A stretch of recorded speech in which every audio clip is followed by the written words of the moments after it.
Greetings, Ashad Muhammad here with the final call. We're standing outside of the Cook County Jail here in Chicago, Illinois, eagerly waiting the emergence of Victor Saffold, aka Cortez Brown, from behind the barbed wire gates of the jail. Some of you may have read in the final call because we followed his story and many others. In fact, there are dozens of young black men across the United States of America, but specifically here in Chicago, who were victimized by an infamous group of police officers under Commander John Burge. These men claim to have been beaten, tortured, and many of them signed coerced confessions for crimes that they say they never committed. Victor Saffold is one of those men, and after being in prison for over 20 years, he is preparing to be free. All right. Cool, right? Here's good. It's cool. We're good right here. Brother Cortez, first of all, what do you want to say? What do you want to say? I want to say, first of all, that there is no God but Allah. It is through his message and his word, represented to me by the Honorable Minister Louis Farrakhan, that inspired me to stay alive despite the injustice of being beaten up by these corrupt police officers, and give me the inspiration to fight this injustice, to make sure that whenever any corruption or a crooked officer steps his head up, we must stand up against it and fight against it, because there's a lot of more brothers in prison languishing that are here unjustly. So the fight continues. What do you think should happen to the officers that were involved in your case, John Burge? What do you think should happen to them? What are your thoughts right now? I think that they should be punished just like they punished their victims. And I think that it would be unjust for them to go to prison to sit down with the people that they sent to prison. So I think that they should be jailed and all of their victims should be let free. Everybody take a step back. We gotta move. This is your daughter. Your daughter right here. Brother Victor, talk to us about it. She wasn't born when you first started, and now she's 20, 21 years old. What do you think, looking at her and being free right now? Tell us how you feel right now about that. Well, I'm just gonna be a responsible father. That's the best I can do, is try to make up to her for the time that I lost in prison. So I love her.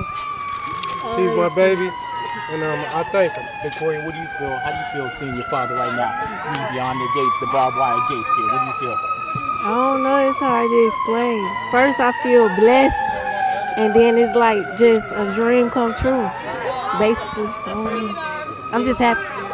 Do you have anything to say to all the people who... Move back. You gotta keep going. Do you have anything to say? Do you have anything to say to the people who sent you letters or who's I want to thank everybody who have supported me, and we must continue to support the guys that's still in prison.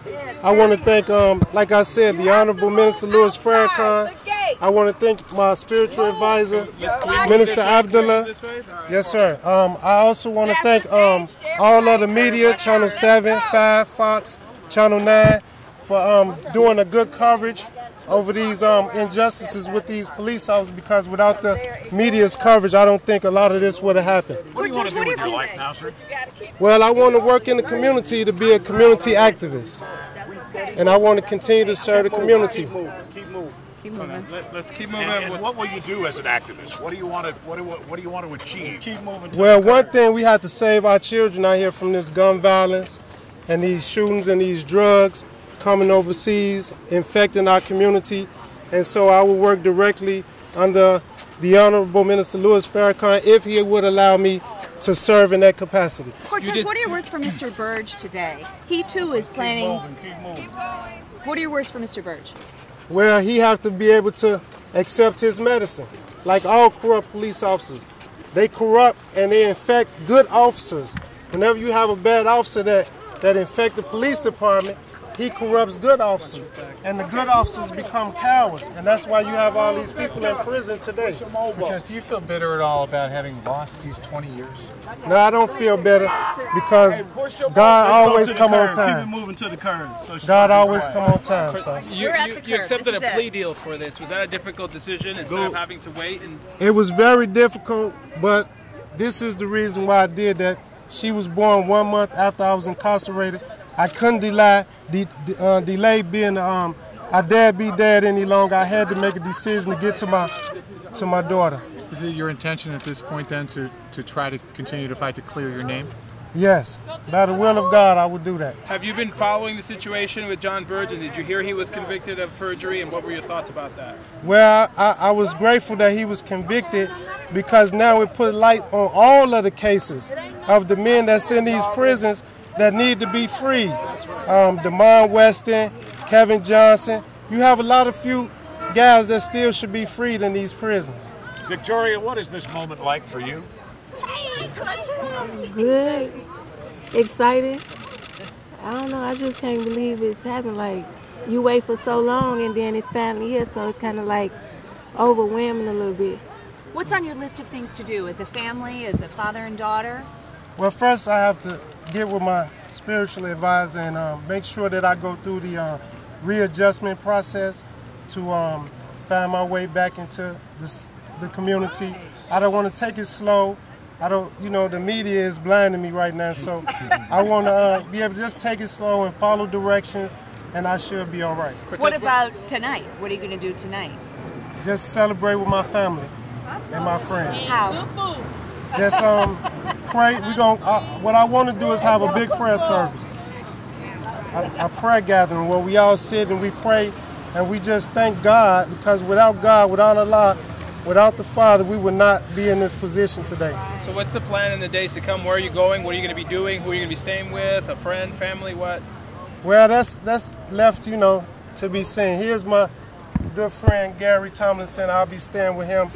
He adopted me like a son, took me in like many of my friends. So I just want to prove to myself, don't let myself down, and don't let all of the people that have been believing in me so far. How did the years in prison change you? Well, like I say, it was the message of the Honorable Minister Louis Farrakhan.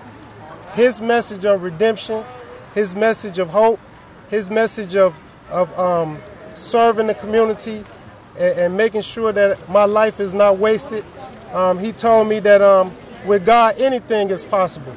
They gave me a natural life sentence when Governor Ryan reduced the sentence to natural life, and they read that I was in prison for the rest of my life without the possibility of parole. And Minister Farrakhan said that with God, everything is possible. So I'm thankful to him for putting that message in. Is Governor Ryan one of the people you're thankful to? Yes, sir. I'm thankful to him that he had the courage, despite what he was going through, to make a good decision to save lives. That's what counted. Thank you, Victor. Thank you very Good much. luck to you, man. I really want to say to all of the media, thank y'all. Channel 5, Channel 7, Channel 9, Fox, and especially the Final Call for really being there for me and with all of the torture victims.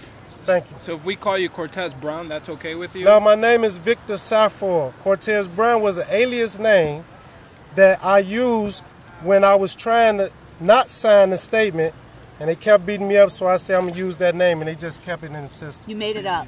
Yes. You made it up that day, at that moment. Yes, my name is Victor Safour, Safforld,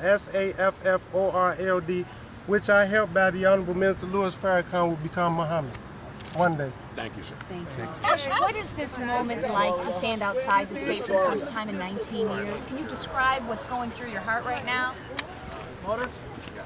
It's prophecy and fulfillment. This brother right here, 19 years ago, told me that God would get me out of prison. He said, Brother Master Farad Muhammad will get you out of prison. These prisons are unjust and they will not hold you. If you pray, brother, and believe in God, you will come out of these prisons. And he stuck with me for 19 years, 20 years. Are you breathing differently? Does the world look a little differently out here? Everything is new. I got to learn everything all over again. Everything is new. I'm just thankful. That's my word, thankful. Thank you. All right, all right. Congratulations.